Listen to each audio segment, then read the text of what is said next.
Hind Defense aspirants, welcome back to my channel SSP Success. For any query regarding SSP and AFSP, please join our Telegram channel SSP Success, whose link is given in the description box. And for more updates regarding SSP and AFSP, please subscribe our YouTube channel SSP Success. So today we are going to cover an important topic, which is how India can become permanent United Nations Security Council member, and it is very important for your SSB and AFSB point of view. So let's get started with our topic. सी जो United security council है that is one of the main 6 organs of United nation, जिसको establish किया गया था world war era के time पे। ये जो ऑर्गेनाइजेशन है ये एक्सेसिव पावर देती है इसके 5 परमानेंट मेंबर्स को, जो कि एक तरह से supreme powers of that era थे। ये जो रियलिटी है उस टाइम की, ये कंप्लीटली इनकम्पेरेबल है टू द प्रेजेंट टाइम्स। एक लॉन्ग स्टैंडिंग एक्नॉलेजमेंट की ज़रूरत है, मीन्स बहुत ज़्यादा डिमांड्स आ रही है यूनाइटेड नेशन सिक्योरिटी काउंसिल को एक्सपैंड करने की, both permanently as well as non permanent members को भी, सो दैट ये ज़्यादा रिप्रेजेंटेटिव हो सके इस कंटेम्प्रेरी वर्ल्ड में and not the world of its founding in 1945। जो काउंसिल है उसने जो है कुछ भी नहीं शो किया है इन terms of what is called progress, means United Nation Security Council में प्रोग्रेस कुछ हुई नहीं है। सीरियस क्वेश्चंस जो हैं वो टाइम टू टाइम रेज किए जाते हैं about its ability to serve the purpose of its existence. इसी कॉन्टेस्ट में इंडिया जो है वो सेकेंड ईयर में है of its 2-year tenure for United Nation Security Council non permanent membership, जो कि एक बिगर रोल प्ले कर सकता है, और या फिर हम कहें इम्पॉर्टेंट रोल प्ले कर सकता है in bringing out United Nation Security council reforms. अब जो है यूनाइटेड नेशन सिक्योरिटी काउंसिल और इंडिया की बात करते हैं। यूनाइटेड नेशन सिक्योरिटी काउंसिल जो है वो जो है इस मैंडेट से बनाया गया था सो दैट वो इंटरनेशनल पीस एंड सिक्योरिटी को मेंटेन कर सके, is the centre piece of the global multilateralism.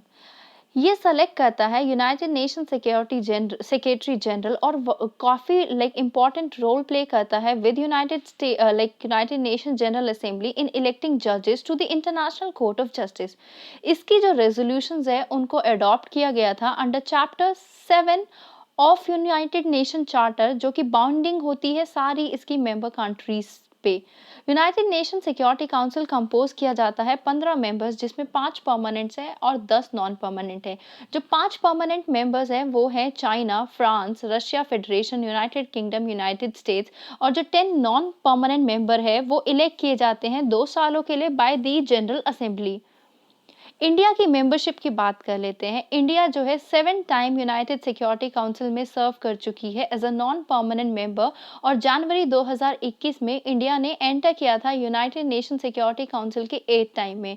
India जो है वो एडवोकेट कर रही है एक permanent seat in United Nation Security council के लिए काफ़ी टाइम से। अब हम इंडिया की कंट्रीब्यूशन की बात करते हैं, उससे हमें पता चलेगा weather India is capable of becoming a permanent member of United Nation Security council और नॉट।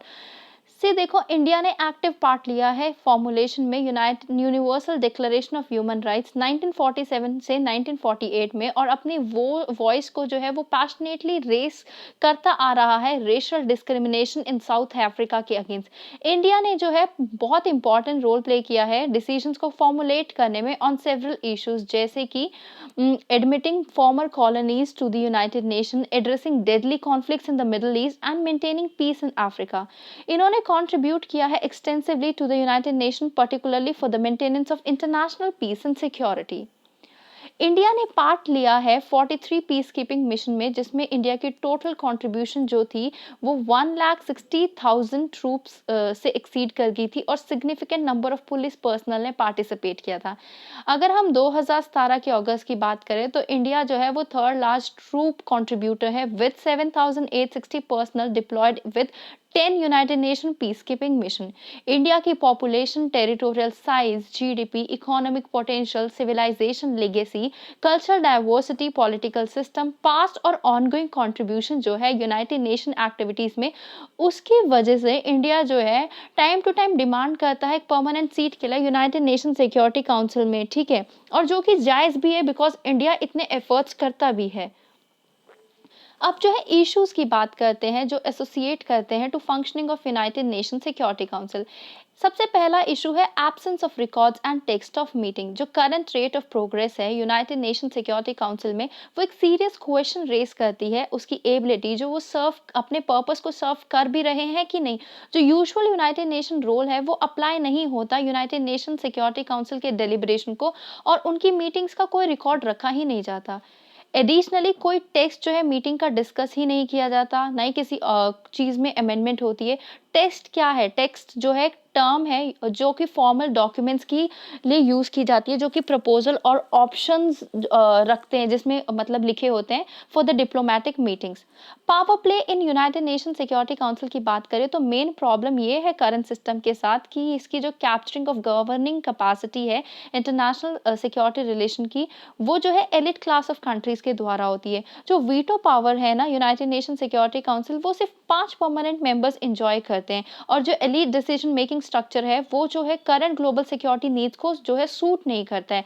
तो यूनाइटेड नेशन सिक्योरिटी काउंसिल जो है करंट फॉर्म में एक कंस्ट्रेन है, जिसकी वजह से वो इंटरनेशनल चेंजेस को समझ नहीं पा रही है कि क्या ह्यूमन सिक्योरिटी में क्या डायनामिक्स चेंजेस आ रहे हैं।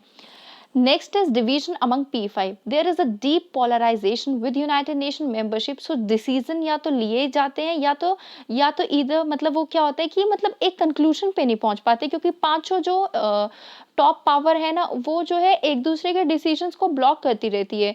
ठीक है, तो ये क्या इन इश्यूज को मैनिफेस्ट किया जा सकता है अगर जो है, जैसे कि एग्जांपल ले लेते हैं हम emergence of corona virus pandemic, जहाँ पे यूनाइटेड नेशन सिक्योरिटी काउंसिल और डब्ल्यूएचओ जो है वो फेल हो गई अपना इफेक्टिव रोल प्ले करने में in helping national deal with the spread. एक अंडर रिप्रेजेंटेशन ऑर्गेनाइजेशन है जो यूएनएससी। देखो यूएनएससी जो है अभी तक एक्ट नहीं कर पाई है क्रेडिबिलिटी के साथ। ओके, जो एब्सेंस है यूनाइटेड नेशन सिक्योरिटी काउंसिल में ग्लोबली, जैसे कि India, Germany, Brazil, south Africa, ये एक मैटर ऑफ कंसर्न है। जो एग्जिस्टिंग गैप्स है ना in terms of under representation of regions specially from Africa, Asia, Latin America, वो यूनाइटेड नेशन सिक्योरिटी काउंसिल को क्रिपल कर रही है एज अ ग्लोबल इंस्टीट्यूशन जो कि गवर्न करता है इंटरनेशनल पीस एंड सिक्योरिटी को। वे फॉरवर्ड की बात कर लेते हैं। देखो, डेमोक्रेटाइजेशन होना चाहिए यूनाइटेड नेशन सिक्योरिटी काउंसिल का। जो इम्बैलेंसेस है ना पावर रिलेशनशिप में among P5 and the rest of the world, उसको करेक्ट करना चाहिए अर्जेंटली। बहुत ज़रूरी है यूनाइटेड नेशन सिक्योरिटी काउंसिल को ज़्यादा और लाइक डेमोक्रेटिक होने की और ज़्यादा लेजिटिमेसी देने की, गवर्न करने को, सो दैट दूसरे जो वर्ल्ड ऑर्डर, वर्ल्ड की कंट्रीज हैं, उनको भी जो है मौका मिल सके। एक्सपेंशन ऑफ यूएनएससी, देखो करंट नीड ये है global governance for world peace and security, वो ये है कि हमारी यूनाइटेड नेशन सिक्योरिटी काउंसिल के मैकेनिज्म को एक्सपैंड करने की ज़रूरत है, उसमें जो है मेंबर्स को ऐड ऑन करने की ज़रूरत है। इक्विटेबल रिप्रेजेंटेशन सारे रीजन्स का यूनाइटेड नेशन सिक्योरिटी में काउंसिल में बहुत क्रिटिकल है, सो दैट डिसेंट्रलाइज हो सके गवर्निंग पावर और अथॉरिटी मिल सके सारे नेशंस को। ये ट्रांसफॉर्मेशन जो है वो इक्वल चांस देगा हर नेशन को for all the region to raise their concern, जो भी वो फेस कर रहे हैं, जो कि उनकी पीस एंड डेमोक्रेटिक स्टेबिलिटी को इम्पैक्ट कर रहे हैं इन देयर रिस्पेक्टिव कंट्री। जो decentralisation of UNSC decision making process है वो एनेबल करेगा transformation to a more representative and participatory body.